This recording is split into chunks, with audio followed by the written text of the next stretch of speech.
ప్రజావాణికి స్వాగతం. ఈ కథనాన్ని మీకు అందిస్తున్నది మణి శర్మ.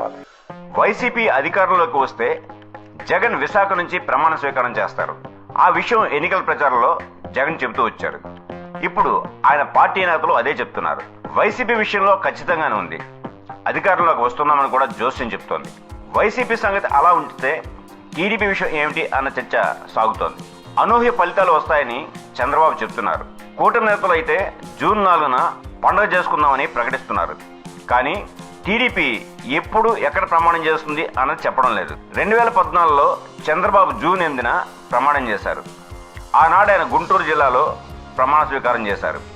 ఈసారి కూడా టీడీపీ అధికారంలోకి వస్తే చంద్రబాబు అమరావతిలో ప్రమాణం చేస్తారా అన్న దాని మీద కూడా పసుపు శిబిరంలో నేతలంతా ఆలోచిస్తున్నారు. జగన్ విశాఖలంటే దాన్ని రాజధానిగా చేస్తున్నామన్న సిగ్నల్స్ ఇచ్చేందుకు. చంద్రబాబు నినాదం అమరావతి కాబట్టి ఆయన ప్రమాణం అక్కడే ఉండాలని అందరూ అంటున్నారు. టీడీపీకి ఈసారి పెద్ద ఎత్తున సీట్లు వస్తాయని ఆ పార్టీ నేతలే చెప్తున్నారు.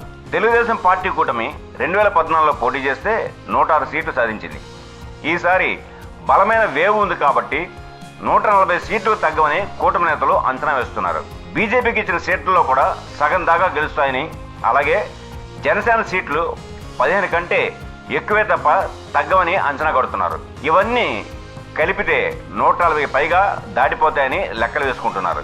తెలుగుదేశం ఇచ్చిన హామీలను, ఆ పార్టీ నిబద్ధతను, అభివృద్ధిని చూసి పట్నం పల్లె అనే తేడా లేకుండా ఓటెత్తారని అంటున్నారు. ఇచ్చాపురం నుంచి అనంతపురం దాకా ఒకే రకమైన పోలింగ్ సరళి నమోదైందని అంటున్నారు. ఫలితాలు పూర్తి సానుకూలంగా ఉంటాయని, జూన్ 4న తొలి ట్రెండ్లోనే విజయం ఖాయం అవుతుందని కూడా కూటమి నేతలు ధీమా వ్యక్తం చేస్తున్నారు. ఇక ఎంపీ సీట్ల విషయం తీసుకుంటే ఒకే ఒక్క సీటు తప్ప 24 సీట్లు తమవే అని డంకా బజాయిస్తున్నారు.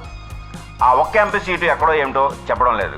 ఏపీలో అన్ని వర్గాలు 5 ఏళ్ల పాటు జగన్ పాలనలో పూర్తిగా విసిగిపోయారని, దాని ఫలితమే ఈ తీర్పని అంటున్నారు. పల్లెలు పట్టణాలు అన్న తేడా ఎప్పుడూ లేదని, ఆ వర్గీకరణ అసలు కుదరదని, ఒకే మాట ఒకే బాట అన్నట్లుగా ఏపీ తీర్పు ఉంటుందని, అది గతంలో రుజువైందని, ఈసారి కూడా అదే జరుగుతుందని కూడా టీడీపీ నేతలు అంటున్నారు.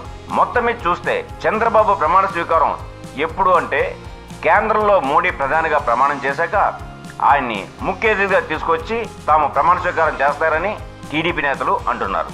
ఇక్కడతో ఈ కథనం సమాప్తం. మా ఈ వీడియో మీకు నచ్చినట్టయితే మరిన్ని అప్డేట్స్ కోసం లైక్ చేయండి, షేర్ చేయండి, సబ్స్క్రైబ్ చేయండి.